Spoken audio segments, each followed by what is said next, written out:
Alright, mbalamusiza banyabane basebo. Kansubire muri bulungi buli mujasinzira okuwuliriza. Akawungeezi akalungi osaazi libiri zennyini ez'akawungeezi olunaku lwakubiri ennaku z'omwezi zezo zennyini buli omu z'amanyi entuukirivu ennaku z'omwezi ziri 20 zokka ez'akayita ku omwezi ogw'ekkumi. So nange no wentuukidde nga binaadde mbasuubiza ngenda kujja ku ssaawa 2 zennyini era weewaawo ntumbudde saagala saategedde saawulidde ye ssaawa ntumbudde ne mbagamba nti buli omu ategeeze munne gy'ali nti nannyini bwino atumbudde azze chemical ali ayingiri nga bino bategeezezza nti ngenda tuka ku ssaawa 2 lwakuba notification sinagifuna etegeeza abantu ne video etandise newankubadde mbalabako naye notification sinagifuna. So mbalamusiza nnyo banyabo ne basebo buli omu gy'asinzira okuwuliriza olunaku lwakubiri nnaku z'omwezi 2 omwezi gwa 10 omwaka 2020. Njala okulamusa nnyo ku bannayuganda mwenna abawangalira mu nsi z'abamagulu meeru abawangalira ku lukalu lw'abaddugavu abawangalira okwaffe kwennyini waka ne Middle East. Kansubire muri bulungi nange ndi bulungi. Speed mugiraba oba twongeremu speed my speed edduke emmotoka tekyayimirira ku stage kutikkula mu bantu akowa ku stage gwe bajjako yakasukawo yabwebwero asigale tutambula. So ne bintu sibyange mbiraba naye byakumala kwetegereza nnyo ng'omuwulu amulisa ku mmere naye tetujja gandi oba ebintu bino bigayi naye tujja kutambula lw'ensonga nti buli kintu kijja kutambula ku stage tutulowoleza naye nga tulina okuguma ne tugaa nti kati buli kimu tugeragera nakyo. So eyakatuuka mbalamusiza nnyo ndowooza tulina ebintu bingi nnyo by'okwogerako bingi nnyo naye nga njala kusooka kwogerako nammwe ku nsonga ez'ekigulalugi then tulyoke tugenda ku firimu yennyini ng'etandise.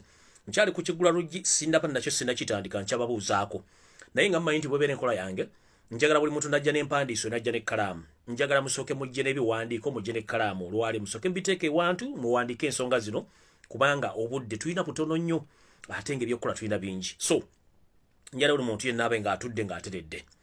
Okusookera ddala njala kwebaza abantu mwenna basobodde okutindiga engendo ku bitundu byonna gye mufubutuse okujja okuba nti mulago butali bumativu bwammwe eri poliisi ebikola byetandise okukola ebyejjoogo kuba nti esobola n'okukwata n'egenda bifo by'abantu nga tefunye lukusa n'etandika okuba omukka ogubalagala n'okutinkula ebintu ebitagikwatako. So mbalamusizzaako mwenna n'embebaza mwenna abatindiza olugendo mwebali nnyo mwebali ddala temujjanga okwo. Then program bw'enaaba nga tuzze ku Sunday nja kusooka ogibalambulegereyo mu bimuli bulange naye olwaliro nzize ku program ya byabufuzi eyaffe eya Uganda yonna eyawamu. So mwenna mbalamusizza nnyo sinnatuuka ku kiggulalugi nkyali ku kiggulalugi. Njala okwebaza olwaleero ekitebe kyaffe njala okwebaza abakulembeze baffe banno okuli Robert Kyagulanyi Ssentamu okuli ne bakulembera nabo olwaka conference ke mutuwadde olwaleero kabaddemu ebyamakulu bingi nebyokuyiga bingi newankubadde nti era kakyalimu ebyokusomooza bingi nti abantu abasinga obungi bwe batulaba nga tuzze ku live balowooza nti oba tuzze nabo kwogera ku tuba tuzitegeeza. So mbebaza nnyo Robert Kyagulanyi Ssentamu n'abakulembeze bano mu bali nnyo mu bali eddala. Olunaku lwaleero lwakubiri enkya lunaku lwakusatu wiiki eno yonna nabagamba okuva ng'ennaku z'omwezi ennaku z'omwezi 21 mpaka ng'ennaku z'omwezi 3 mujja kuba mulaba ebintu bye bayita ebituufu ebya politics. Naye ng'olwaleero twagala tutandika bwetti njala tutandika bagamba nti officially omukulembeze wa Robert Kyagulanyi Ssentamu agenda kwewandiisa mu kuvuganya ku bukulembeze bw'eggwanga ng'ennaku z'omwezi ziri 3 omwezi ogwa Novemba oba omwezi ogw'e11 omwaka 2020 omwaka guno. So buli ali yenna gy'oli kimanye nti ennaku z'omwezi 3 omwezi ogwa Novemba Robert Kyagulanyi Ssentamu president wa NUP president wa Uganda addako agenda kuwandiisa ng'ennaku z'omwezi 3 omwezi ogw'e11 omwaka 2020. Mujjukire okuwandiisa kugenda kubeera Kololo ku kisaawe ky'ennyonyi Kololo. So nja kubasaba mwenna buli muntu yenna gy'ali obeere mwetegefu omanye nti omukulembeze waffe agenda kuwandiisa ng'ennaku z'omwezi 3 omwezi ogw'e11 omwaka 2020.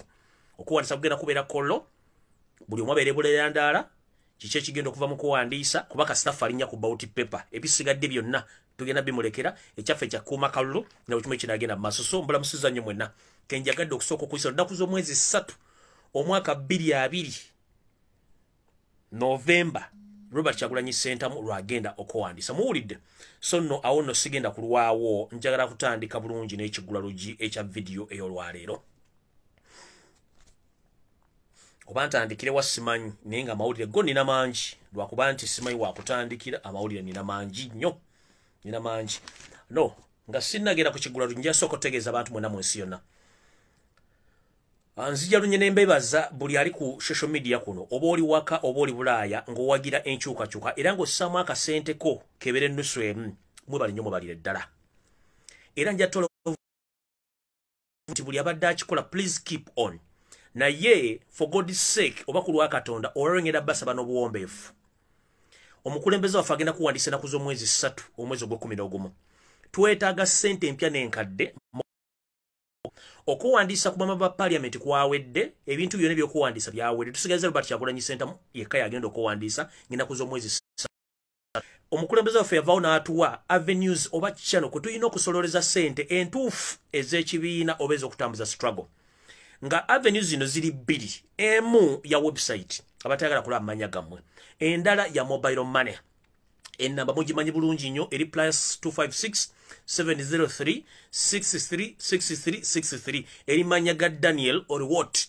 gemanya geerimu ngenda kubasaba nti abantu abasinga obungi abatandise basaba ssente n'okutandika olwaleero nga bazisaba ku individual merit please temuddamu kuwaayo ssente kye tuliko ffe tukimanyi temuddamu kuwa muntu n'omu ku ssente ku ground essente ze basonda zonna address entuufu mugimanyi omobile number mugimanyi ne website mugimanyi sente omuntu asoloza sente nga asoloza individual temuwa sente abantu amu struggle bakimamu sente temubawa sente nkiddamu mbasaba n'obuwombeefu muntu yenna ali mu diaspora temuddamu kuwa muntu sekinoomu sente twensente twegaliza ga kibiina enteekateeka entufu mugabira sente muzimanyi mulekerawo kuwa sente bana abantu muwa sente basinze n'okuwona struggle abantu bali mu kugula mapoloti bali mu kugula motoka bali mu kugula misenyu bulooka kuzimba mayumba gaabwe na kwegaggawaza kuba struggle bwenebe wedde temugenda kuddamu kulaba muno omuntu n'omuntu mu struggle olw'ensonga kibali baagala bakifunye mbasaba n'obuwombeefu temuddamu kuwa ssente muntu n'omu kalentire kubanga ssente zibafuukidde ekizibu bo mu struggle bakimamu so bati wali ssente basobola balabako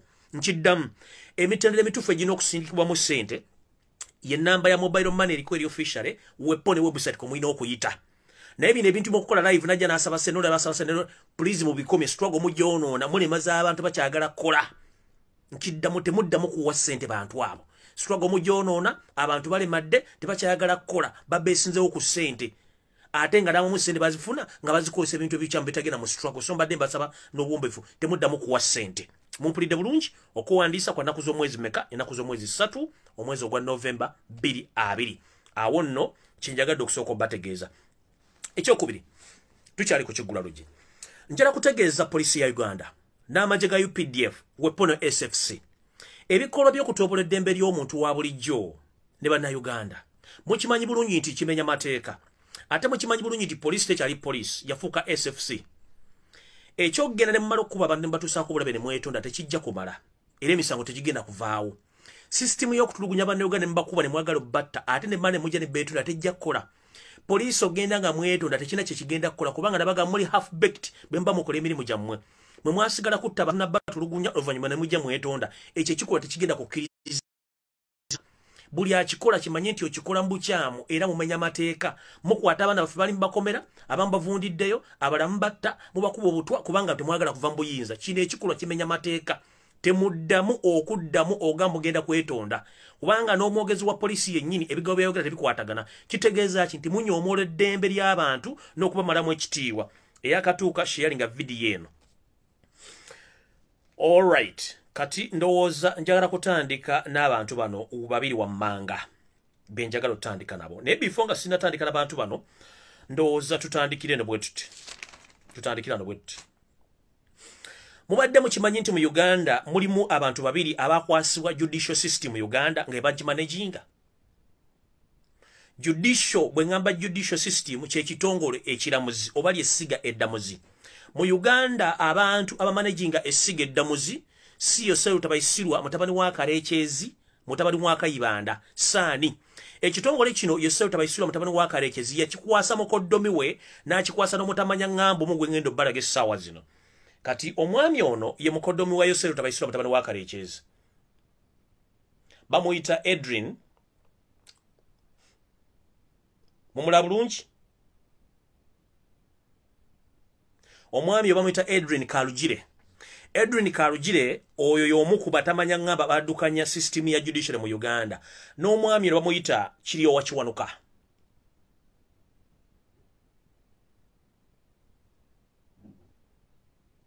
So abantu bano babiri bebaddukanya judicial system mu Uganda. Bano abantu abiri bebasalawo mulamuzi ki agenda otuula ku pano ey'okusala omusango. Bano ababiri bebasalawo agreement ki Uganda zegenda okukola n'ensi endala era bebazibeeramu. Bano ababiri bebasalawo ani agenda okuwa omulimu judicial system. Bano ababiri bebasayininga endagaano zonna eziri international Uganda zeekola nazo either mu mafuta oba mu kutunda ebintu n'okugula ebintu. Bano ababiri bakola judgment zino. N'endagaano zonna ezikoleddwa enkyamu ku lwa Uganda bababiri bebazikola. Ono Edwin Karugire mukoddomi wa Museveni kubanga alina mwale gwe yawasa. Nono Kiwanuka Kiryowa oba Kiryowa Kiwanuka be bantu babiri abafudde kizibu mu Uganda. Beba managinga judicial system mu Uganda. Era emabega gye bagenda okukola ebintu byengendo banyonyola be babiri emabega tulyoke tusimbule tugende maaso kati video etandise. Wichi nga ebi yabega najja nembagamba meeting yali today ku Serena Hotel ngerimu abatamanya ngawe ndababuulira. Yakyuse bintu bingi nnyo. Wepo mu kumala kukyusa bintu bino bakyusaamu enkuba y'ekintu kino. Nga bagala nti bagala bakyuse bintu bino biberewo wichi eno yennyino na kurencha. Mu meeting yabagirimu nababuulira mwalimu genocide Muserakanda nako mwalimu CDF Muhozi mwalimu n'abantu bangi nnyo abalimu nga baagala okukyusa omusango bwe guli. Bwe mmala exposinga ne bakyusa system era ne bakyusa bye bagenda okukola. N'omulamuzi Sekana ne bamuta nadda mu makaage. Bagenza okulanga ekintu kigenda balya. Omukoddomi ono gwembalaze Edwin Karugire. Ono kennyini kati. Essaawa zino Edwin Karugire yakulira judicial system. Wadde mwe temukimanyi. Si Chief Justice but Edwin Karugire. Olunaku lwa jjo nzija kati. Olunaku lwa jjo essaawa zabadde 5:12 omwami ono batuziza meeting mu State House Entebbe nga ne taata we nnyini amuzalira omukyala waali. Meeting eno yatandise essaawa 5:12 neggwa ku saa 7 ogw'ekiro nga Museveni waali atudde. Edwin Karugire n'omutamanya ngambo oyo Kiryowa Kiwanuka batuzizayo Sero Tabaisula mutabani wa Kalekezi ne bamugamba omanyi muzeeyi nti ebintu bitulekere ffe tujja bikwasaganya. Ku ssaawa oyo Edwin nalagira amagye ga SFC ne gagenda ganoonya omulamuzi Moses Sekana gye yabadde yeekukumye ne bamuleeta nga nnabu gisimufungize. Bamuleese ne bamuyingiza mu State House ne bamutuuza ku mmeeza nga ne Museveni waali ne bamubuulira ki kyalina okugenda okukola. Mu meeting eno bamugambye nti olina okusala okusinzira ffe kye tukugamba oba okyagala obulamu oba tokyagala bulamu. Era omulamuzi Sekana yalabise nga ebintu bye bamukozesa bya ffujjo naye nga talina kyakukola kubanga kiri wakati wa bulamu bwe n'okusala kyalina okukola. Meeting eno yadde agenda maaso. Sero Tabaisula mutabani wa Kalekezi yabadde asirise ng'omuntu ali mu kuwa ebirago ye Edwin Karugire ne Kiryowa Kiwanuka kubanga be bannamateeka kati abatwala Uganda nga tetumanyi era buli kimu kyonna ekikola bwe bakimanyi. Mu meeting eno eyatudde batuuse n'okwogera nti gobolooza tusaaga ffe tetusaaga kubanga n'okulumba ekitebe kya NUP ekamooca twali tugezesa amaanyi g'abantu bano nti bwe tukola ekintu kino basobola okuliyotinga ne batandika okukyankalanya Uganda era ensonga lwaki twabalumba ne twakuba bbali olw'ensonga abantu bano tebaatulumba tebakola ffujjo. So njala bategeeza nti mbadde nga nzijambagamba nti okulumba ekitebe kya NUP kwali kugezaako tulaga oba kwali kugezaako tusoomooza kula nti abantu bano tusobola obbalumba naye unfortunately abantu bano tetwabawa kye baali bazze kukima ne bafiira mu firimu yaabwe. Kati olunaku lwajjo ku ssaawa 5:12 meeting yawedde saa 7 ne basalawo ebintu byengendo bagamba naye buli omu njagala obeere wooli ng'okimanyi nti bino byavudde mu meeting tebigenda kutambula nga mubirowooza kubanga byakyuse byavudde mu ki byavudde mu nnamusa. Meeting eno bwe yamaze okubeerawo biki ebyaddiridde. We twogerera meeting ng'ewedde omulamuzi Sekana agerera akyali mu State House Entebbe mu kisenge mu bamusibidde. Ntiddamu omulamuzi Moses Sekana we twogera ali mu State House Entebbe gye bamusibidde mu kasenge akamu tebamukkiriza kuvaamu. Ng'enkya okugenda okuvaamu agenda tuula mu IT department mu State House mwagenda otuula ku server za State House ayise judgment ng'agiyisa ku social media. Nkiddamu Edwin Karugire Kiwanuka Kiryowa ne SFC njagala mbategeeza ebintu byonna emukola by night emisala bivaayo.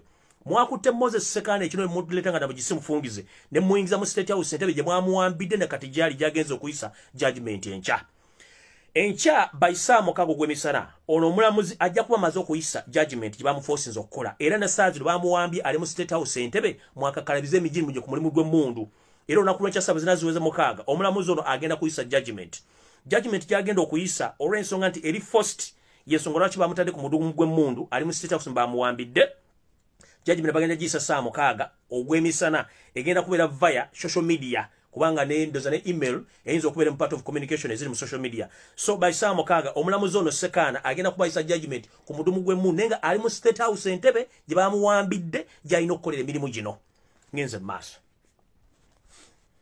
mu bintu byagenda okuyisa bibino wano wammanga olw'okuba nti mu meeting babadde batula ekiro badde bagamba nti ekibiina kya NUP tebajja kusobola kugenda nakyo mu kalulu kano bakiwaka wangule either mu bwa president oba kuba mu bwa parliament nga kye baagala okukola baagala kujjawo ekibiina kino kibiina kye bamala okijjawo kiba kitegeeza nti n'abakulembeze bonna balondera ku mitendera gyonna egisinga obungi bonna baba tebakyali mu mateeka babagenda kwesimba okuwa Namunigina kyekisooka ne Robert Kyagulanyi Ssentamu bamwagala naye ajja yeesimba okuwa Namunigina kubanga bw'anajja mu kibiina bagenda bakuba already bali mu kutya bakimanyi nti wayinza okubeera reality yensonga lwaki ba dispatchings amagye buli every corner of Uganda bakimanyi nti egenda kubeera reality abantu nga bagenda kwekalakasa naye mu kino tutegeeza tebaga nti akufumbireyo omutwe omufumbire abigere mu kintu kye baatesa bagamba nti judgment olwokuba nti yalina okuyita 2 weeks back ne batwala time bagamba no katwale time eno tubawe weeks 2 nga batusemberera ku budde buli obwekuwandiisa wayinza okubanga waliwo chance nti n'ebitongole ebiramuzi byonna ne office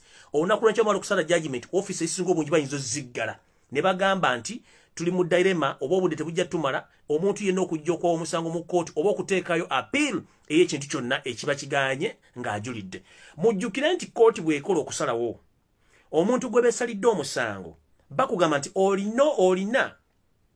olina olukusa oba omukisa okuddamu okuwaba mu kkooti eddako oba esingakokko ng'ojulira kibayita okujulira mu nsala ebeekuweereddwa kkooti eyo mpaka bwe lunatuuka mu kkooti esemba yo neesala omusango awo ne kaggwamu kati zino wiiki 2 ze bayongeramu zabadde za kendeeza time Kyagulanyi Robert Ssentamu ne baloyewe banaakola kibayita appeal naye ate beerabidde nti appeal n'olwaleero esobola okukolebwa ekiro enkya n'esookayo mu kkooti nga n'omulamuzi tannakola ki nga n'omulamuzi tannasala musango so nja kusaba ab'ekibiina kya NUP nga nange mwendi twekwanyekwanye olunaku lw'enkya ne balawyers mwenna musule nga mmaze okuwandiika appeal era nga mmaze ogisayininga bulungi nnyo ngeri drafted bulungi tugitwale mu kkooti ekirungi kya appeal kiri bwe kiti nga sinagenda wansi eri the moment you appeal omulamuzi ono kyaba asaze kisigalamu in existence until high court oba kkooti esemba lwe negamba nti okusinziira ku process yonna ey'amakooti ge mwayitamu kye yasala naye ngenze nakyo oba yakisala mu bukyamu ekibiina kisigalewo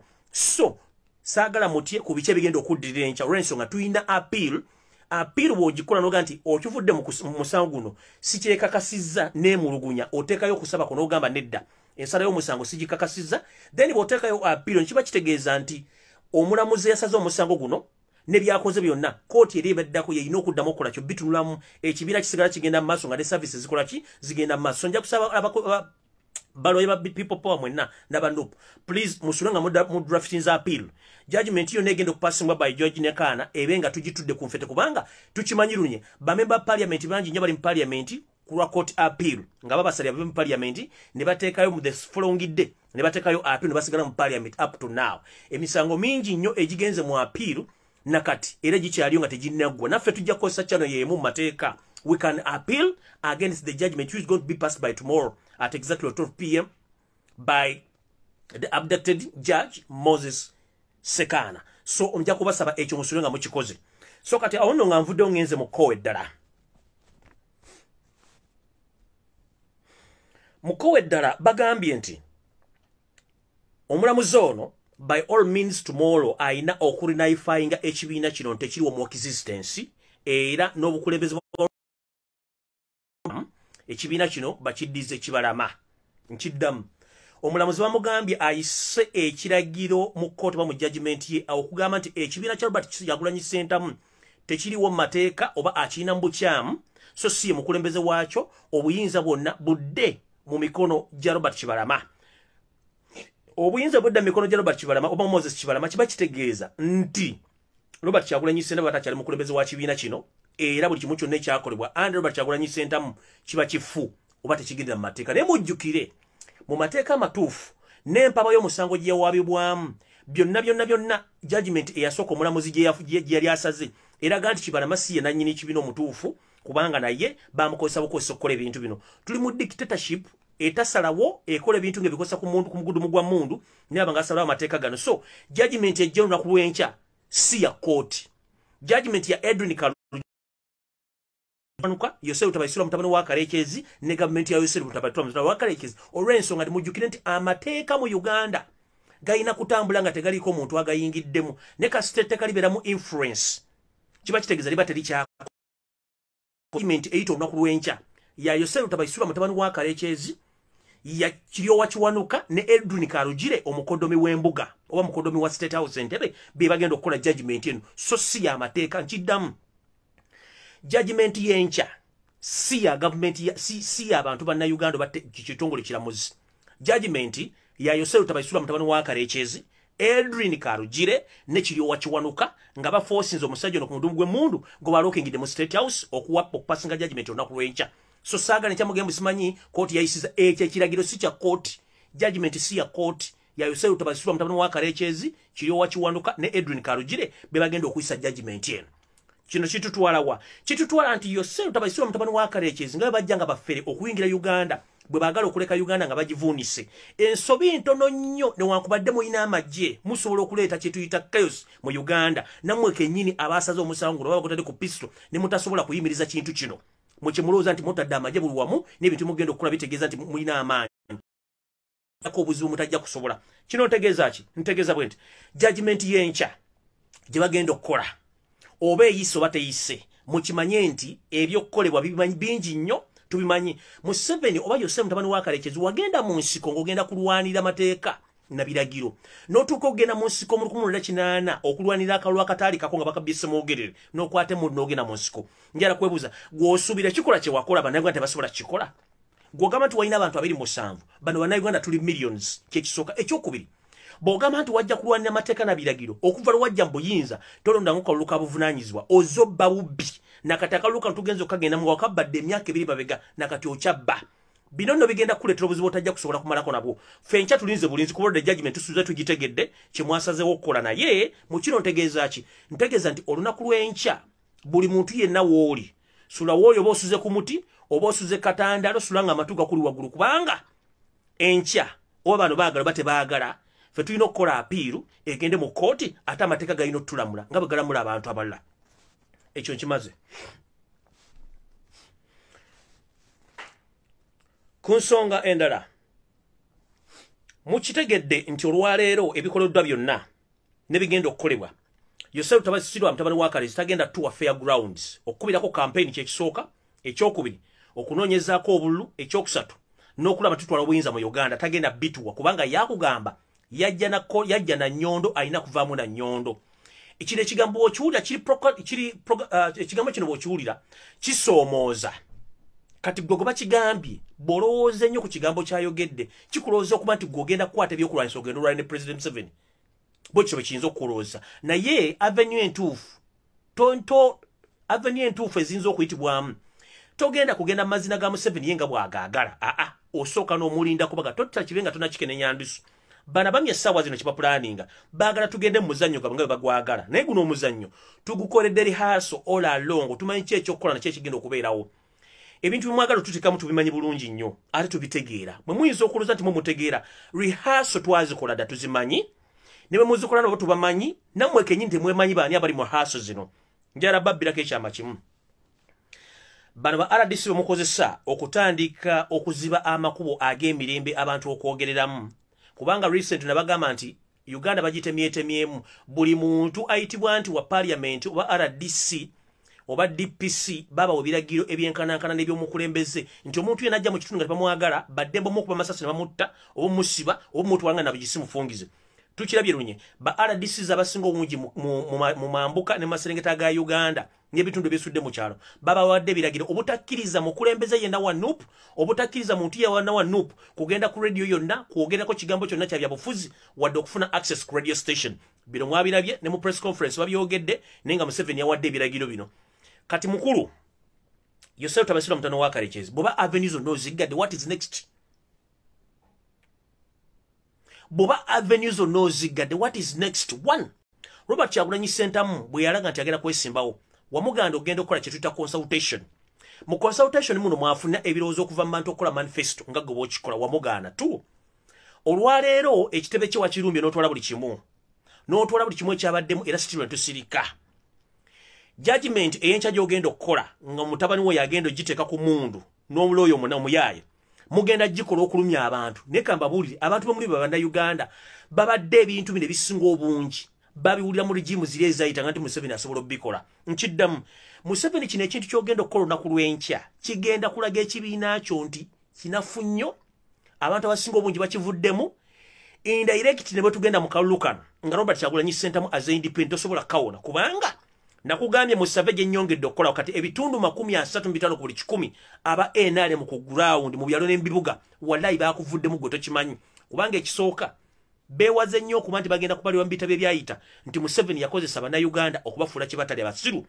So eno judgment gye mugenda okuyisa olwali gye mwadde olwaliro egenda baleka ng'ekibiina kyammwe ekikubye ku ttaka.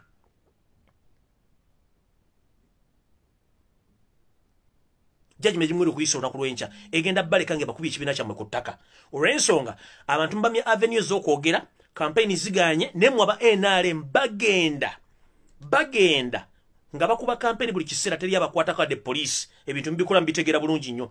Ba RDC bano wabasasula sente balina n'emmundu balina n'obuyinza obusobola okukuba omuntu. Ekyo nno nga kikyali awo katugende mu maaso. SFC n'amagye mulekera okusirwaza Bannayuganda. Tukimanyi lunye nti Museveni akakodyo kasigaziza kalyaka kozesa magye na mundu okumala amaanyi Bannayuganda. Mu mateeka amatuufu agafuga abasirikale ne training yaabwe muli musirikale alina trainingira emyezi 9 ku myezi 12 okufuna obukugu obwetaagisa. Mwavudde ne mugenda kuwandiika abasirikale 15,000 twagala musirikale emitwalo 5 twagala kwebuuza bukyanga lubeeranga lwa mmindi lwaki mu kaluluka na Robert Kyagulanyi Ssentamu temwesize magye temwesize poliisi abaliwo okuuma akaluluka ne mwongerako abavubuka emitwalo 3.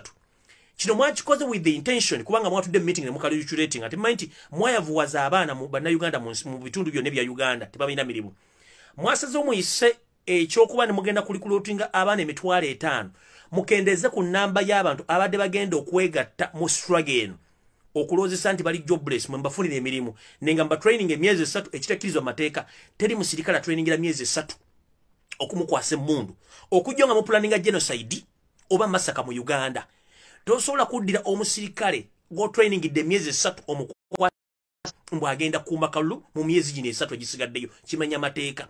Omusirikale na a training bwa emyezi 9 ku myezi 12 n'olyoko omukwase mundu abamaze okusoma mateeka ebiragiro ngali physically fit ngali mentally fit bino emukola mwagala kendeza namba bino bemugenda okuwandiika temugenda kuwandiika mugenda gaba mirimu kubanga nesente temuzirina balemba mugenda be ntola 3 buli mwezi kiba kitegeeza mwetaagisa obumbi bwa sente okufacilitating abantu bano mu myezi 3 sente zitaliiwo mwagala batola mu training okubategeka bye mwategeka okutta abantu n'okubasaanyaawo e Rwanda ne mu Congo kye tuyita masaka oba kye tuyita genocide mukikola intentional kubanga tukimanyi temuwandika Bannayuganda olwo muyina abantu bamabajja mu okutandika okuteekebwa mu bintu bino naye tubasabe ekintu kyekimu nga bwe mwagala Uganda ebeere ennungi mwandirese Bannayuganda basigala mirembe ebintu by'okuforcinga abantu ogenda mu bintu bino ebikolo eby'obutujju kintu kibi nnyo. Ekisooka abantu bamu training atemumanyi be baani wadde mulooza nti Bannayuganda ffe tumanyi tusi Bannayuganda kubanga endaga muntu ze mutwala tetumanyi baani mugenda ziwa.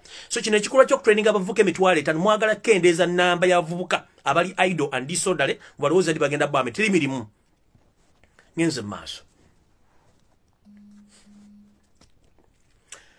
Wichi nga bili vega nagamba Museveni totinkula nga ntalo zotajja kumalako wekwese okumala emyaka 50 nga abantu Bannayuganda tebakumanyi gwani antiri bwe najja ku mutimbaga wano nenku expose nga nenkugamba toli mu Uganda 1 tewazalibwa mu Uganda 2 toli mu Uganda 3 ofuga Uganda mu bukyamu 4 wakweka amanya 5 twagala kumanya kitaawo mutuufu yaani kati nzize ne bwino wa Museveni owa kitaawe jali kiyamukola na biche byagenda maaso wenjagalaawo muteekewo oba njagala kubawo nnyo wano mukwata olupapula ne pen program endala nja kujja naye encha bw'amaze okukola judgment nja kujja nayo kati eyennyonyi yo nja kujja nayo the other day olwaleero kansoke mbabulire tata Museveni ali luddawa kiche baamukola tit for tat kubanda kula bano ogana ngenze maso yose utabaisura mutabani wa Karechez. As I've been saying that you are not a Ugandan, you came in Uganda as a refugee. You camouflaged in a certain tribe in the western side of Uganda. Those are the Banyankole. You claim to be a Banyankole.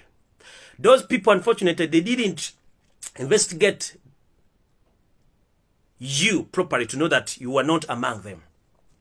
You camouflaged properly, whereby you went on and settled within Ankole. You did a lot of bad things within the region, and even you went on to stop all those people from claiming their rights by denying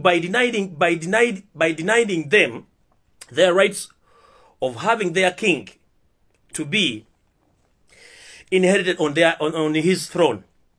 Because for you thought that if you deny them their rights, you'll be successful, which is wrong. It's chicham. Chicham.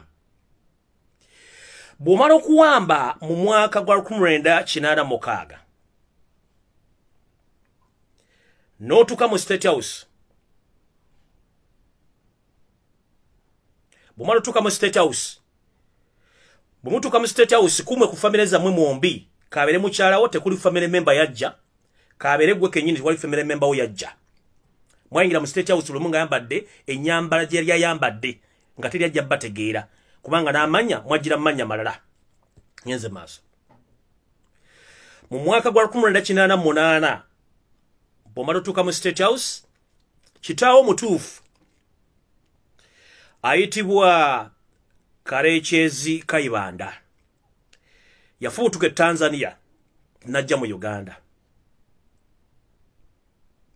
Bwajja mu Uganda yatuukira direct mu State House Entebbe. State House enkadde so enempya nkiddamu.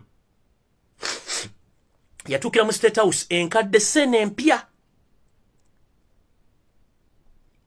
Jukira State House ey'Entebbe yasookawo yali yenkadde enempya baakagizimba recently. Omwami ono bwe yajja wamwekanga ne bakuyita nti waliwo omuzeeyi wo azze okulaba. Gwe kennyini n'ogamba nti saagala kulaba muntu yenna, but olw'okuba nti muzeeyi yakola yaleeta akavuyo n'owalirizibwa okuvaayo. Bwe wavaayo n'ogamba seetaga kulaba wano n'okwata emitwalo 3 egya Uganda n'ogimwa mu kaseera ako. Bw'okwata emitwalo 3 n'ogimwa mu kaseera ako, muzeeyi n'akugamba zino ssente zigenda kummala, ofuuse mukulembeze wa ggwanga, lwaki ompa ssente zino entono? Yoseri utabaisula mutabani wa Karechez, muzeeyi we yakugamba nti bw'oba tonnyongera ssente kaseera z'ompadde ojja kulaba ekinanfaamu era yakukolimira. Yoseri mu Karechez kitaawo Kayibanda yakukolimira agamba kale ojja kulaba ekinfaamu. Gwe mu bwongo obwo olw'okuba amanya nti oli Munnayuganda ng'ate kitamaze okulabika wamanya nti muzeeyi somehow somewhere agenda ku exposinga mu public. Njala mulire ekintu kino. Yoseri utabaisirwa wamanya nti muzeeyi ke yakukolimira n'akugamba nti ompadde ssente entono zino, mu bwongo bwo wamanya nti muzeeyi bw'afuluma agenda kukolimira. Muzeeyi yakompolinga ku ssente ziwamuwa entono. Kye wakola walagira basajja bo abatamanya ngamba ne bakwata muzeeyi Karechez Kayibanda ne bamuteeka mu cross country ebiseera byeze zaaliwo n'atwalibwa. Muzeeyi n'atwalibwa mu bitundu by'embala mu kitundu kye bayita Masha. Amanyi Masha bwe baateeka muzeeyi Kayibanda ne bamuba amasasi agamujja mu budde, muzeeyi ne bamuziika. Nkiddamu. Muzeeyi olwamala okukolimira mutabani we ng'akaanye ku ssente n'oziyamuwa n'amugamba kale nze ngenda ojja kulaba ekinanfaamu. Yoseri okuba nti yali atidde nti muzeeyi asobola okuva mu public naye asanguza nti Museveni mwana we ate ng'akimanyi musajja munyalwana. Museveni yalagira abasajja be ne bakwata muzeeyi Kayibanda ne bamuteeka mu cross country kubanga jjukira ebiseera waliwo ng'emmotoka zibayitanga Santana bwebanga Land Rover bwabeeranga biseera ebyo wabeeranga Santana ne cross country. Museveni yalagira kitaba mukwate bamuteeka mu cross country ne bamutwala mu kitundu kye bayita Masha mu Mbala district ne basita muzeeyi ne bamuziika. bani abali emabega w'okutta Muzeeyi Kalekyezi Kayibanda. Lieutenant Colonel Frank Guma y'omu ku baali emabega w'okufuna ebiragiro okuvuga Yoseri Tabaisirwa mutabani wa Kalekyezi okukwata Muzeeyi bamuteeka mu cross country ne bamwolekeza Mbala gye baamuttira ne bamuziika. Mumpulira bulungi? Omuzeeyi ono yaziikibwa mu kitundu kye bayita Bukanga Isingiro district era mu Mbala.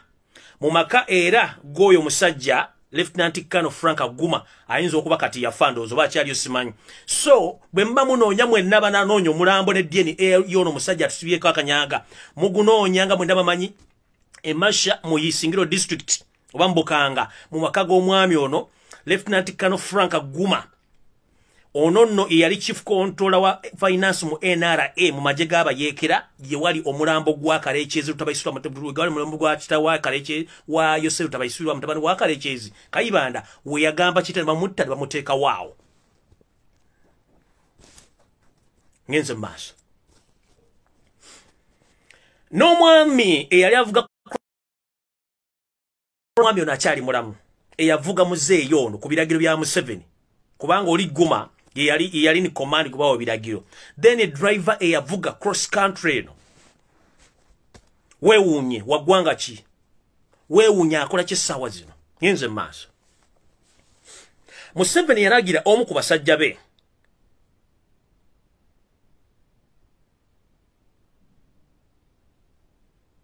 kibi nnyo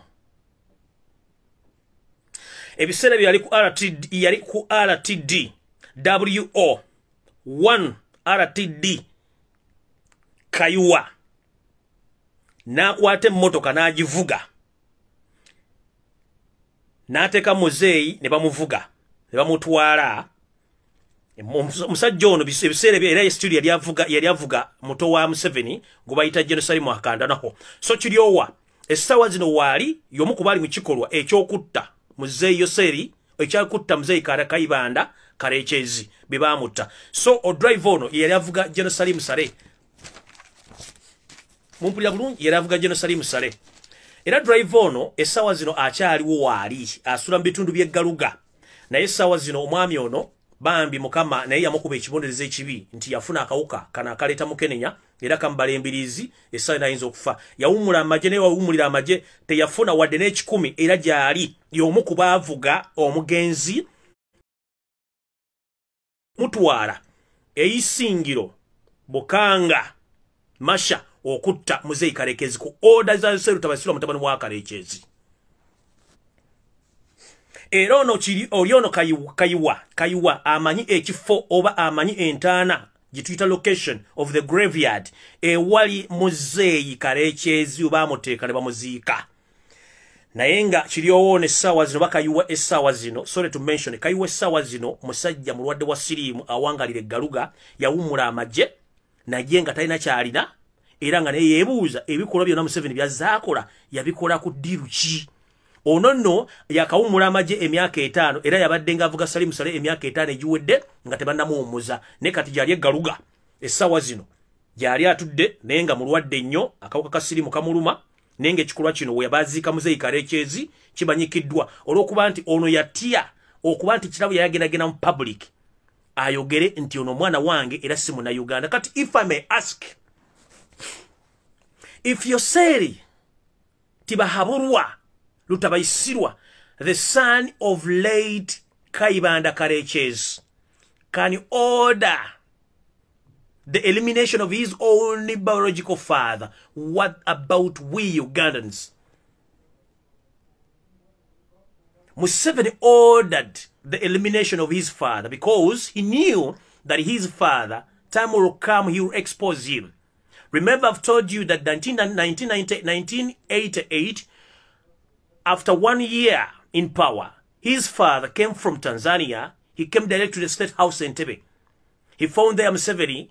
Museveni gave him 300 Ugandan shillings, which was little money during that time. The man decided to demonstrate, telling his son that this is a little money. Museveni got annoyed and ordered his bodyguards to take Muzeeyi in an unknown destination. The man was killed and buried in Mbarara. So if I may ask any Ugandan who is now supporting Museveni and NRM, if Museveni can order the assassination of his father, because if he fear to be known his ancestral or his records, so what about we the Ugandans? If a man like Museveni can mastermind the genocide in Rwanda, which claimed almost 1 million Rwandese, if a man like Museveni can plan and create war within the East African countries, that is Burundi, Rwanda, Congo, Uganda, and South Sudan, and the war region, if we start to count, the number of people who have lost their lives because of Yoweri Museveni, the number is surpassing almost 5 million of innocent people. Burundi, Rwanda, Uganda, South Sudan, and Congo. So now you are joking with someone who can order the elimination of his father. What about we Ugandans? Because he was hiding his records and his ancestral. So Ugandans, be aware. Omuntu gwe tuzanyirako bwaba asobola okutta kitaawa muzaala kati gwe muna Uganda agamba omuwagira simanyi onoonyaani ono bwaba yasobola okweka obuvobo n'obuddo ne kitaawe najja n'amutta ng'akweka gy'ava. Lw'ensonga lwaki buli kaseera gangenda banyiga. I will crush you. Ekintu kyokka kyamanyi maje na mundu bye bintu biri kubya matenda kyamanyi.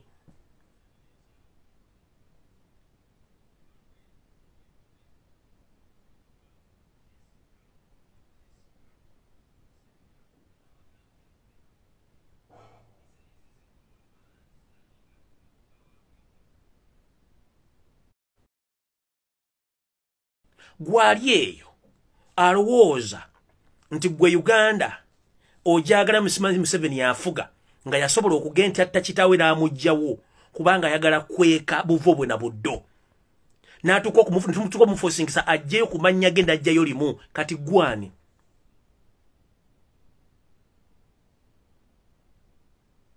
Jukira n'abagamba omwami ono ng'akozesa ekibiina kye ekya Flonasa era y'omu kubatta omugenzi Professor Nanziri eyali mwanyina wa Katikkiro omukulu ba first born wa Katikkiro Charles Peter Mayiga akireminga ati asavinga Museveni essaawa zino gwa akireminga abantu bangi bafuddirwa kuba Museveni. So mukulu Kayibanda Karekyezi yafa ku biragiro bya mutabani we ng'akweka obuvobo n'obuddo nga tayagala ategeere.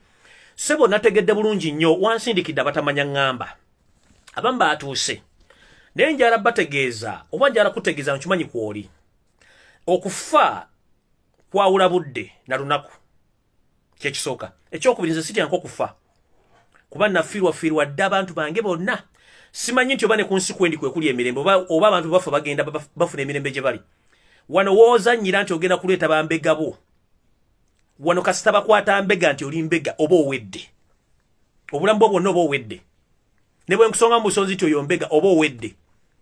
Wasindisa abantu bo basatu, wasindisa South Africa abantu basatu, ne Europe nosindika abantu bo basatu abali mu kunoonya ba bloggers ba popo abaganya okulya sente zo. Nenze nkulalira nze nganze omuntu Joko mugamba nti onoonya gyekoma okubeera omukambwe ennyo kubanga bw'osirika ofa bw'oyogera ofa. Ekyo okuga nti ogenda kuntiisatiisa onsindikira bagenda okunzita ekyo tekisoboka. Wagezako kosa Interpol n'eremwa kubanga Interpol ementeeka gayo gali kiriya n'olemwa. N'ogezako kuyita ku Nyereko Muhammad agende ku Turkish Embassy ayogere ne ambassador engeri gye basobola okunfunamu you failed again ne mwazze ku Turkish Embassy ne mwogera n'abakungu ba embassy nga mwagala kunfuna still temwafunye success gye mwade mwagala. One eri ensi gye mulowoolezako temusobola okuwa ebiragiro nga bataasoma mugenda simwe musaba pepa waaka wange kwe nasabirako visa muli basiru temutegeera. Ekyokubiri mwogera ne gavumenti y'abasajja musime bankwate banzize ku ddiru ki zino zensi ze tuyita ensi ezitegeera amateeka. Mwe kennyini mukimanyi bulungi musupportinga abayeekera baali bayeekera ttaka nga mwagala ttaka eveeko ne bwe baali bagiwamba ttaka naliwo wano naliwo omusajja abagamba mugale Turkish Academy n'abantu bamwe ne mugaano bamuwa ne mwekoba n'aba basajja kati saaza ezimu muli mu kuvovenga mwagala kunoonya munoonya lumbe mukwate bambi muswadde temusobola kukwata lumbuye lumbuye temusobola mufuna ane mugenda muwa butwa n'obutwa temusobola bumpa nsobola kulya butwa bwammwe nemba buddeko ekintu kimu buli muntu yenago mwagala okutula okuba ayogera eno system mu Uganda ino okukyuka ebintu by'okusirika tubikomye bwe tunansirika Museveni agenda tumanyira ne family ye n'otunda abasajja abakulu bo solution yabwe yakuta buli kaseera kukanga please ekyo kye mugamba system zonna ze mwayise munazitegedde bulungi nnyo ku meeza one mwasooka kugamba mugenda kukozesa ssente ze sirya ssente eyo neegaana ne musindika Nyereko Muhammad agende ku Turkish Embassy ayogere nabo ne bamugoba kubanga nayo mbaata mwoke nyine musindika abantu bagende ku Turkish Embassy banonye details about me zabalema ne mugenda ku Interpol the same thing kye mwakola ne mutambuza ku social media simetu muwadde wiki bili simetu muwadde wiki 3 simetu genda mukwata mugende mukwata abana banyamwe temugenda kukwata nzi it is impossible temusobola bwe babutwa kafu wano system yawa ne bakwatako bukwasi simanyi ndi mbega mujja kutegeera mumanye gwanga lya buwala bwe limule sigenda ku mentioninga disasula sente empya nenkane n'okuba ndiri ku bunkenko lw'ekikole kyakolwa mu nsi yawe kati mujenga muzanya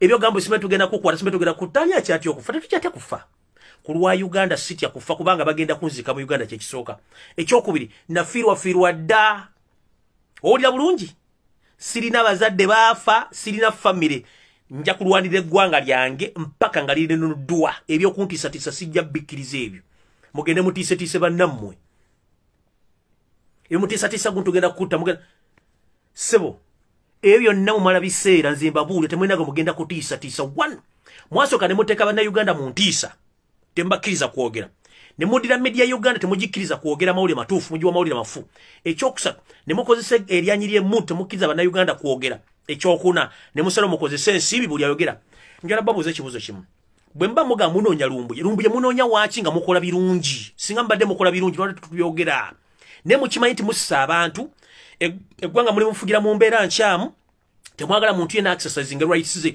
yensonga lwaki mutunoonya ffe twogera mazima teri agenda kwogera bimwagala bw'oyogera ofa bw'osirika ofa tujja kubyogera ekyokusatu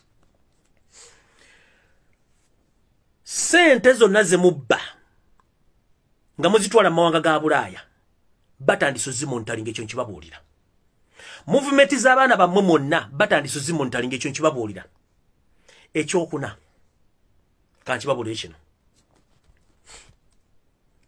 mwe mulowoleza bannayuganda ebali baavaawo dda ebbanga ddene nnyo baavaawo dda mwe mbadde mulowooza mugenda bawa ssente balonde ebyokulonda bo tebagenda bibeeramu gwe bagenda okulonda bammaye bagenda kulonda batu Kyagulanyi ssentamu ekyokusatu mugenda kulemesa abantu okwesimbawo nga mwakikoze ne mugenda kyemukoze mukize ate mwegayirira abantu babeere ku saidi yammwe ekiri mu mawanga agamu aga Africa nti ne poliisi etandise okudduka n'amagye ganoonya ogajja uniform gajja engoye za leya tegazirabawo kyekigenda okujja mu Uganda essaawa zino ekintu kyemulamu ekimuzanyisa essaawa zino olupa muli mu State House enkya temugenda kubeera mu State House ekirala omunyigiriza omutuusa ku kisenge kikyakola akola ekintu kimu nze njagala bagamba wano wendi ndi more safe than being in any other country one in the community njirinamu ebitundu 9 ku buli 10 gizimba mu each and every part of Turkey mu bukulembeze mu administration mbuli kimu ne welfare njirinamu ebitundu 9 ku buli 10 ne bachali bange betwagizimba nabo nsobola ofuna information from Monday up to Friday nga njifunye ku detecting ani ajjani ali wana nali wali ekyo kyomba mugera kuita mu community kafu n'omuntu eyazze jjo tumumanya ne mission yamulese tumumanya ne hotel wanasula tumanyawo ekyo tuyita okuba nti weberera mufa abantu ba wano mumpulira bulungi so mba mwagala kosa community ya wana ku mulimu kafu ne yazze jjo nga atuse mu ttake tumumanya ne wasuze ne kimulese ekyo kisookera ddala ffe twazimba community twagizimbanga Uganda buli kitundu kya ttake mu Uganda wali ne bwafuna ekizibu tumulumba ne tumulabirira ne tumukolera buli kyayagala mpaka lwanaatereera abalemedde olw'ensonga ne baddayo era baddayo safely so a system ffe twagizimba nga tumanyi biki ebiyinza okuddirira okwewolwa kati mwe mujje nga muzunga n'empalata zammwe n'empumumpu zammwe nja kubategeera ate mugenda kukomerera mu makomera ekyo nkibabuulira. Eno si South Africa, eno si Uganda gye mukolere fujjo. Ate mbalaga mukwate mu kalulu kano fenna tugenda kweyiwa mu Uganda. Oba tunayita Nakiwogo, oba tunayita Ludda, oba tunayita Gulu, ne tuguka mu Uganda tugenda kuyingira. Era temutuwekanga tuli mu Uganda. Nkiddamu bwe mugeze mukwata akalulu kano mukakwatemu. Oba tugenda kuyita Nakiwogo, oba tugenda kuyita Gulu, mugenda tuwekanga tuli ku ground. Kino nkyogera mugenda kundaba ku ground nga mmaze okubba akalulu kano. Bwe mujja otegeera nti ensi nkawo tetukyagala kumanya kuba twetagulwanira nsi yaffe. Mukwata ssente za Uganda muzizimbisa Rwanda nga mweka mafrages nti mumuli banna Uganda bu constitution buli kimu kikoze mu kitadde mwagala kubanga mutufuna tuli basiru. Ensi Rwanda ekulya ku spirit fe tukogga. Mutuka mu COVID-19 muwadde ssente za $1 million ziva mu nsawo ya Uganda muziwa Rwanda muloza tuli basiru. Muti nkule entale Kongo muli mukube byagaga bya Kongo muzimba Rwanda muloza tuli basiru. Essaawa zino mwakola akakodya ko kujjawo passport teri nsi mu nsi yonna etayina passport yayo tekiriyo. Okisanga Uganda teri mu nsi yonna nsi etayina passport okujjako mwakikoze mu Uganda. Mukola kama fridge kubanga mwagala kutwala East Africa most Uganda, Rwanda, Burundi ne Congo. Yensonga lwaki mugenda kusala na kiri ekitundu mu kifule ne mukiza ku Rwanda. Kino kye mukola kya busiru nnyo. Njagala mumpulirize bulungi wano. Museveni ekyamuteekesa nnyo okuba nti ayagala nnyo Uganda etandika okuva eyingire mu East Africa. Ekizibu kye si kyakuteeka East Africa Community mu nkola. Ekizibu kye kyakuba nti bano abantu bwe tugenda mu East African Community passport za Uganda bagenda zijjawo. Bwe bajjawo passport za Uganda tuba tusigala ku East African Community. Bwe tusigala ku East African Community kiba kitegeeza n'Omunyarwanda yenna oba omulenge asobola okukozesa East African passport nga taliiko nti wansi gundi tekiriyo. European countries buli nsi erina passport yayo ne waliwo akantu kali akabeeramu nti eri mu European Union nenga passport esigadde ya Republic of UK, Republic of Ireland, Republic of Belgium nenga mulimu ka component kakulaga nti wayiwaki mwe mwagala kujja passport ya Uganda musobole okama fraging bulungi nnyo mutwale ensi yaffe nga mugi planning nga tetulina the document neemu. Ensonga endala mubadde mu kimanyi bana basajja okuddira ne batekawo national identification cards nga zina expired dates ke kakodyo kekemu okwagala Abanyarwanda bana abajja mu Uganda nga babbi okubuliramu.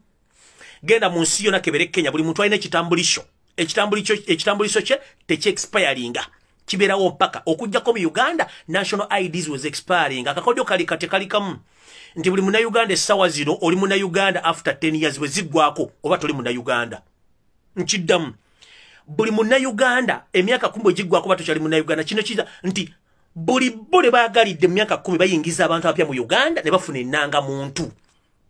Kitegeeza ffenna tuli bagwira mu Uganda. And we were awarded a residence of 10 years. After 10 years, that residence expires and you become a new entrant or a new residence in your own country. Kino bachi planning abatyo. Yensonga lwaki kyangwira nnyo Omukongo kujja mu Uganda bamwa national ID, Omukongo, Omusudani, Omunyarwanda, Omurundi ne babula nga bakulidde mu kintu kino. That is their intention mugguka amaaso.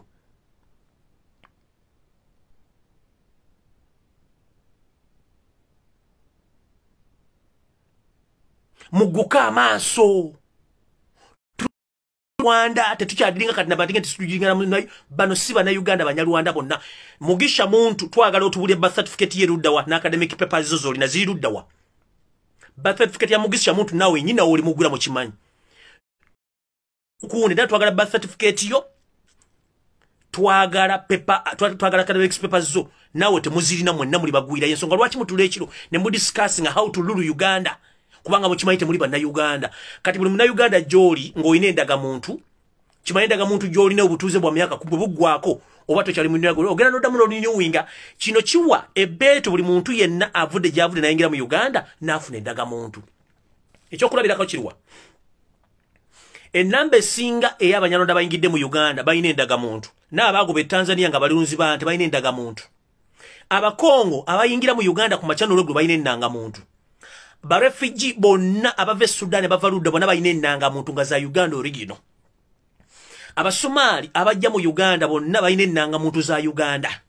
Can you imagine wano wennali nga ntudde ndi mu kaffe emu omusumali nazije national identification ya Uganda nga ina ne military identification ya Uganda nga mukozi mu maje ga UPDF omusumali nkiddamu omusumali nga ina national ID ya Uganda aina ne military army card ya Uganda nga musumali mu Uganda mosanga ngo mugwira refugee muka baba wadde land titles ne bibanja kino kikuwadde land title bagikuwadde mu Uganda wokawo kisanga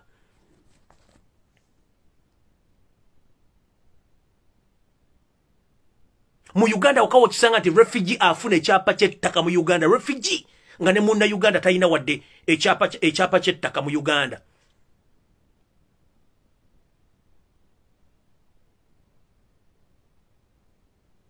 nkiddamu mwemuloza tudiri bana basajja bagala kuokupayinga Uganda gitwala by all means bwe bana Uganda bakwata bateke makomera kubanga bayina ekintu kyabwe kibagala kuplaninga gwobo yagala okakasa nonyereza enamba y'abayindi abasinga obungi mu Uganda kati batuuze ba Uganda abajjudde ne passport bazirina ne national identification bazirina kyovula bali bagala kuisa proposal mu parliament n'abayindi bafuke eggwanga mu Uganda nkiddamu amini yagoba abayindi bano nga ine kigendera ki yabagoba olw'ensonga yamanya omuyindi wasisira wantavaawo muyindi yabakugamba welcome to the incredible India for Indians only mu India togulayo ttaka mu India tofulumya sente ziyingira buyingizi but mu Uganda omuyindi owininga ettaka omuyindi afulumya sente nga bwazagala mbungi mu Uganda yokka gye tulima mu nsi ekola ebintu ebyekisiru mu Uganda wosanga nga airport ya Uganda emaze emyaka 58 nga tekyukangako mu Uganda wosanga airport gye bakola expansion emaze emyaka gigenda mu 7 teggwanga nga nenyonyezibwa ku kisaawo okwo tekimanyikiddwa ziva mu nsi ki nga na accountability teriiwo mu Uganda woka wosanga nti omuna Uganda atulugunyizibwa okusinga muna Uganda atulugunyizibwa nasibibwa omugwira nafuna protection esinga yo muna Uganda kubanga omuna Uganda tosobola kusinga mugwira musango bagenda kusiba nebisumuzo bisule mu nyanja eyo Uganda ngera kuba example wano wetwogerera wentudde amateeka gonna ga protectinga munansi 100%.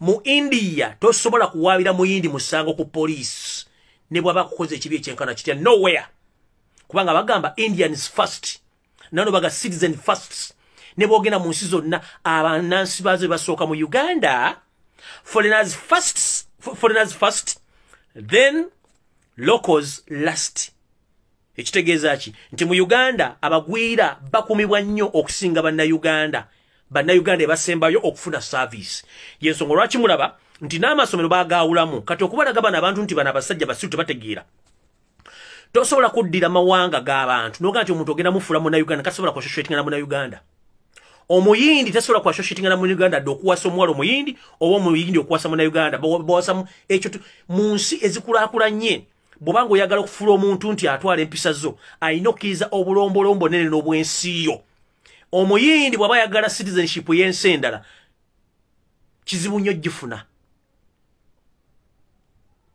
okujonga mugagga muzibu naye Uganda omuyindi balina amasomero gaabwe nga g'abayindi omuyindi takkirizwa kuwasa mu Uganda n'omu Uganda takkirizwa kuwasa muyindi kubanga ye kalicha yaabwe tubeera mu society ki nga mulimu eggwanga eryajja mu Uganda nga lisobola okubanga liriddukanya ekonomi ya Uganda nga sente bazifulumya nga ebaagala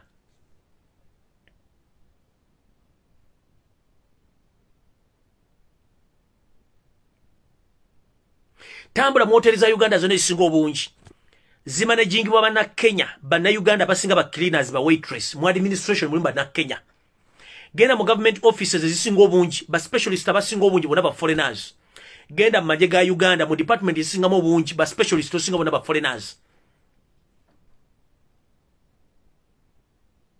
genda mu lako katotunule abasinga obungi ba specialist bona ba foreigners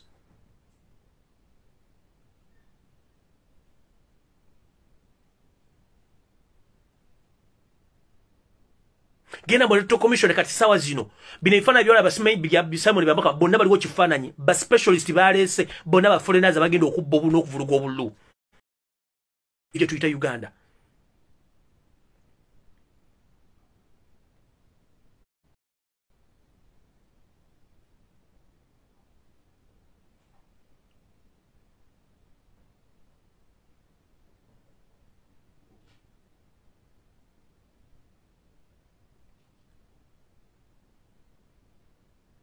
kati wano wembuuliza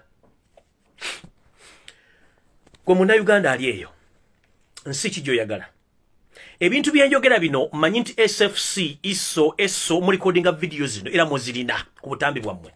That's why munnoonya naye mbagambye munnoonye nga mmanyi nti wante bakolerawo fujjo ekyo mukimanye bulungi ino community nze nagyezimbira ebitundu 95 ku buli 100 ne bakyali bange besobola ku mentioning right now. Buli muntu yenna ali wantu ffe twemanyi nga Bannayuganda tuli bayitirivu ne twemanyi. So omuntu yenna musindika nga azamaze okulama kubanga ayinza ogenda mu komere emyaka 3 nga teesikidde wadde akawande. Ganja mwamusindikidde abantu mu Europe mwasindiseyo abantu okunoonya bannaffe nange wano mwasindiseyo abantu tandiso baroketi ngira nja bafuna naye yo system gye mulimu ey'ekisiro y'okutiisatiisa Bannayuganda simanyi tuyogera ku Museveni nze sisobola kuleka ggwanga lyange life nga nsobola okwogera ekyo kisoboka. Sisobola kuleka ggwanga lyange kufa nsirike lwakiri niyo y'okufa sibiriimu kubanga sigenda kufa kati kyana emirimu mingi nnyo kubanga ati nze sikyalina kyenfiirwa mwe muyina ebizimbe nze sirina famire gye ngenda ku defendinga sigirina sirina famire gye ngenda ku defendinga nabagamba omuntu nga talina kya defendinga bamubi nnyo. Kati abaana basinga obungi mu Uganda tebalina kye ba defendinga tebanazaala tebannawasa tebalina kye baakoze kati mwe muyine mundu mwe mugenda ku defendinga ssente zammwe mwe mugenda okufundinga ebizimbe byammwe mwe mugenda okufundinga ffe tetulina kye tufiirwa kuba kye tufiirwa kiri ekintu eki twagala ggwanga ali mu mateeka mwabagwira mutuviire n'owulira Edwin Karugire awa amateeka okukyusa omusango atalina muwadde ekintu kyonna kyamanyi kuba naye mugwira n'owulira kiri owakiwanuka naye atunulanga musajja Munyarwanda oyo ate mubbi wa ttaka kafulu kubanga muyinako history. So kati nyo babuulira nze sina kyenfiirwa. I'm defending my motherland, I'm defending my country. Era ensonga lwaki njirwanirira okwagala eggwanga tebalina kutwala kyankwanzi okwagala eggwanga tebalina kutwala ku traininga bw'obanga okimanyi nti onalava okwana omukazi bw'okwana ogijja yeraavu yenjagala obeerera eggwanga lyo mbasaba nti kino kyonna ekiba kituusewo tusitukire wamu tekyali byokuseka byavuddewo. Omupolisi bw'akulumba ng'ayagala kukolako fujjo oyina obuyinza 10 constitution to self defend yourself. You have to defend yourself. Yokuba tiyagasi ne mudduka temugenda kumalako n'abakuba tiyagasi benyine bali bubi ate baagala change mukiwulya bulungi. So mumwandiroza nimugenda kunyigiza Bannayuganda naye kino kye mugendamu mukyetegeke tebata muna kyetegera nze babuulira tetulina kyetuluzinga ye peace gye twagala.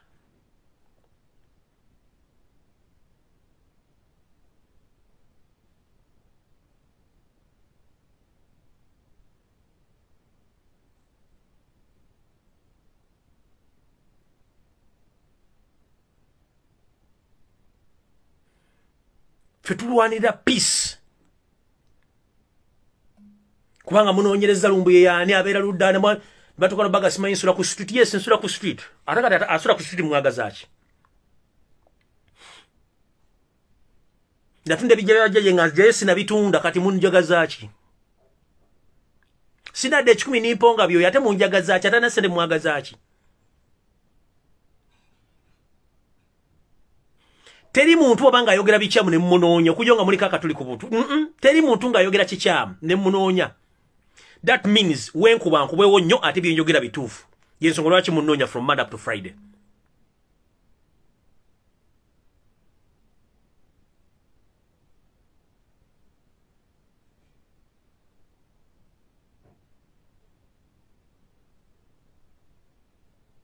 Kawulira teri gwe basobola kunoonya nga byayogera tebiri makulu era munoonya muntu ayogera bintu nga biri makulu kubanga gwe munoonya muzikize temujja kuzikiza information ate temujja kuzikira Robert Kyagulanyi sentamu kye mwali mwagala mwaki sente zonna kati no kanchi babuuse kino Museveni sente za Uganda zonna n'emisolo gye musasula gigendera mu ggula mundu ngweza abajasi masasi n'aba spies nkiddamu sente za Uganda zonna emisolo gye musasula zigenda mu ggula mundu masasi na kusasula ba spies. Kati njala babuuse ekintu kino wammanga era mwegendereze nnyo mumpulirize bintu bino wammanga.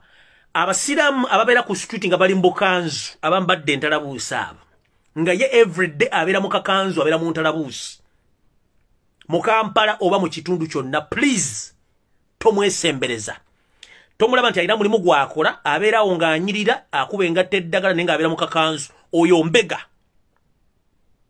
3 abatunda ebinyeebwa kubiga abatunda ebinyeebwa nga byetisi abambega abatunda kasooli emiyembe abo bonna bambega motoka ezisinga obungi ez'ekika kya Primo Maka 2 eziba ziparkings embibugo wako street nga ziri awo nga nyinyo tomanyi mulimu kwabera mu ngoye za bulijjo ekitono nnyo emmotoka zibeeramu emmundu emu ku bbiri bonna babeera ba informant ekirala njala tutegeeza Abannayuganda mwenna buli omu waali ng'obeera mu ka trading center obeera mu kitundu kyonna mu Uganda mwegendereze nnyo abantu ba stranger abajja mu bitundu byammwe we muzannyira amatatu we muzannyira ludo we mulabira firimu we mubeetingira kasita mutandika okwogera ku mbeera z'ebyobufuzi oli najja ne yeeyingiza mu mboozi yammwe nga temumanyi oyo mbega temubuuza nkiddamu babasindikidde bambega buli kitundu kyonna mu Kampala Wakiso Mukono Mubende wonna omuntu yenna nga stranger najja mu kitundu kyammwe nga temumanyi n'abayingiramu n'atandika okwogera emboozi nga za byobufuzi nga basika eriyo nkibabulya mugenda kunyumya emboozi ezo olwaleero olwaleero lwakubiri by ku Friday oba ku Lwokusatu oba ku Lwokuna mugenda kuba omu ku mmwe ng'akwatiddwa believe or not mwegendeza nga mwogera emboozi by'obufuzi bambega bangi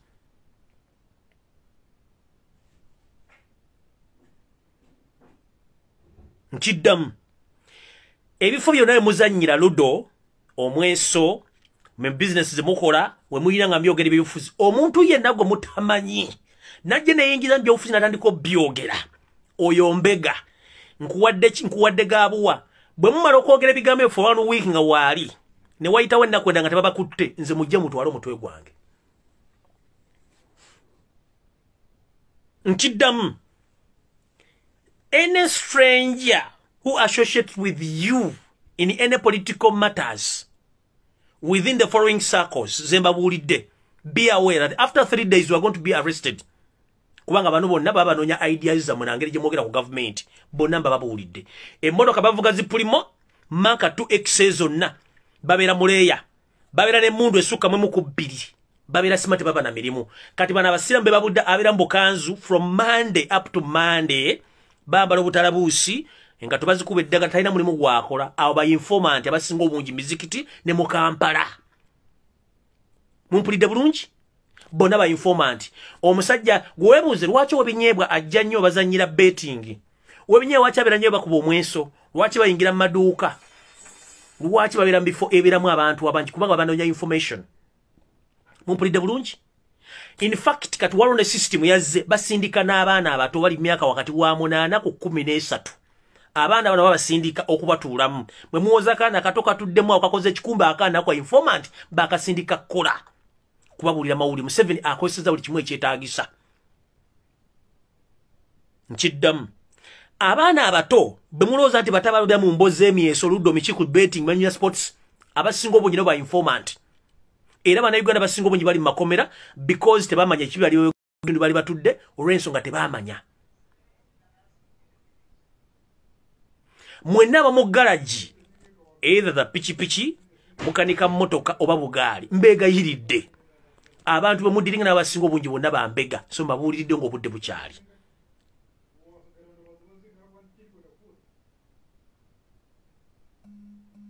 mumpulidde bulungi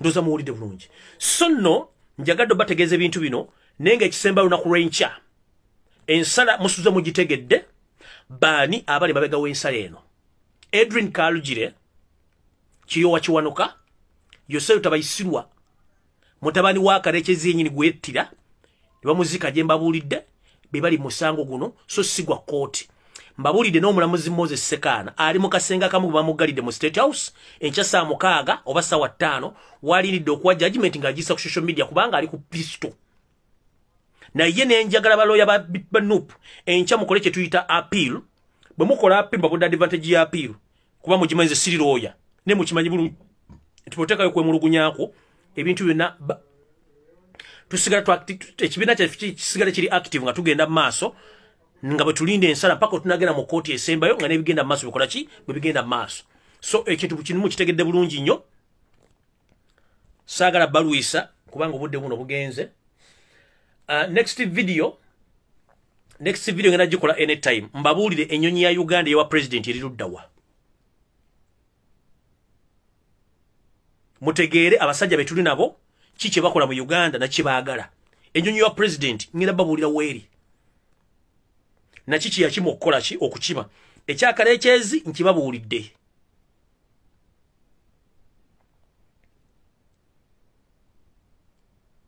naye njagala mutegeere nga nfundikira video eno mu bikolwa byonna ebikolwa bannayuganda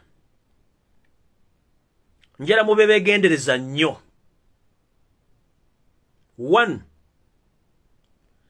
Museveni apulaninga ekitta bantu mu Uganda kubanga akimanyi wavira mu ntebe International Criminal Court emulinze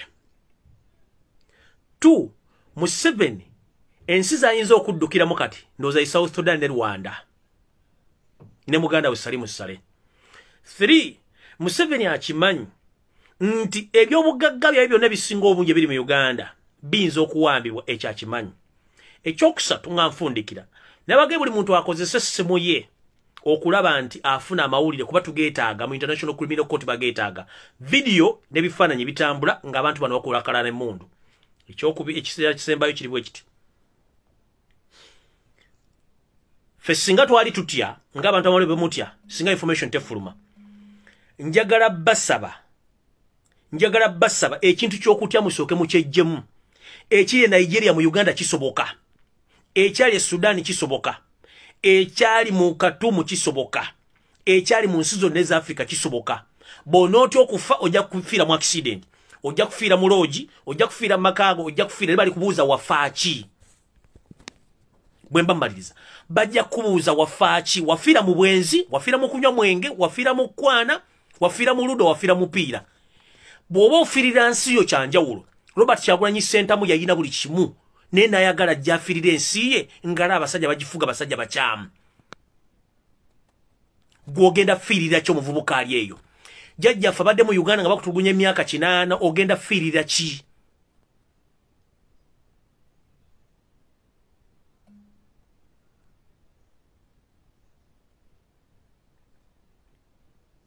jjajjaffe w'emyaka 8 ng'obadde mu Uganda kyasobola kunywa kyayo ogenda fiirira ki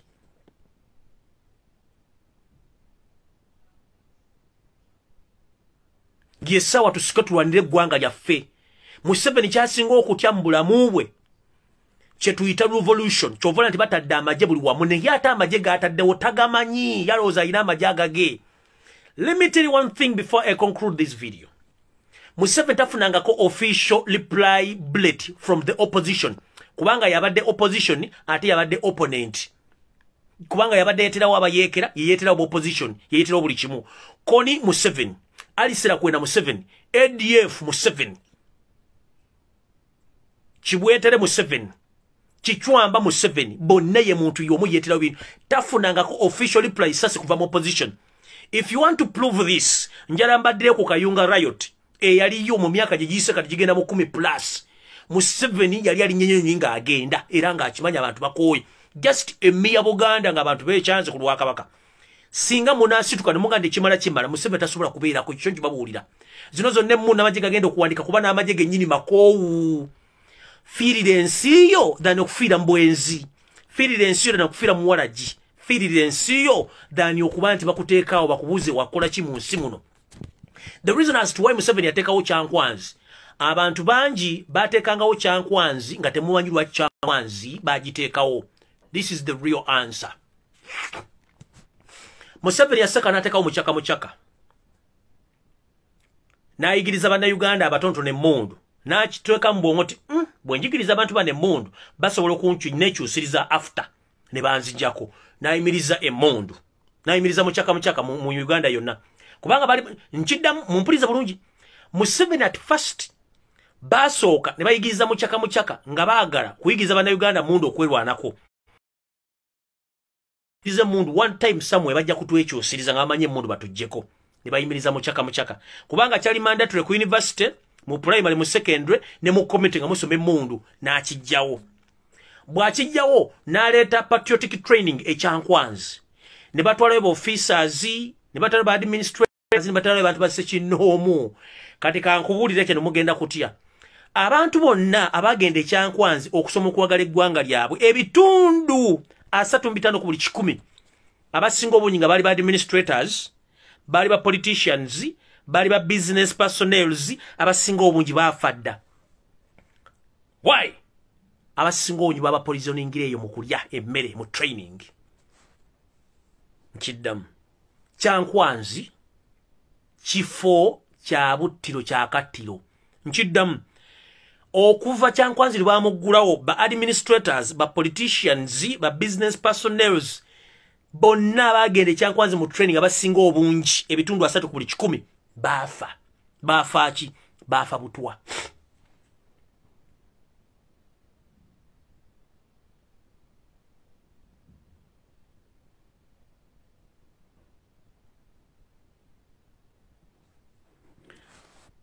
Naye nga basomesa okwagala eggwanga lyabwe basomesa kwagala ggwanga kye litali lirye.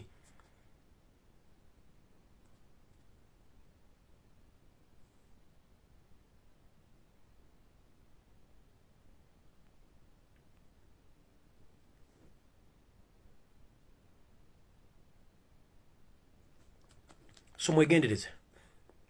For the first time in Uganda, njagala buli omwalo anire eggwanga lye. Bw'oba osobola yogera, bw'oba osobola kola ekisoboka kyonna, kuba akaseera ke tulagamu kaki kazibu n'ebinava mu Musanga enkya tubirinde. Judgment mujjudde bani abagirimu bice bigenda maaso.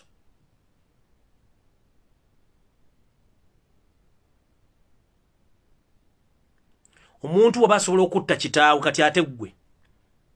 Fundikira video nga mbagamba nti enaku z'omwezi 3 omwezi ogw'e11 omwaka 2020 Robert Kyagulanyi Ssentamu agenda okuwandiisa.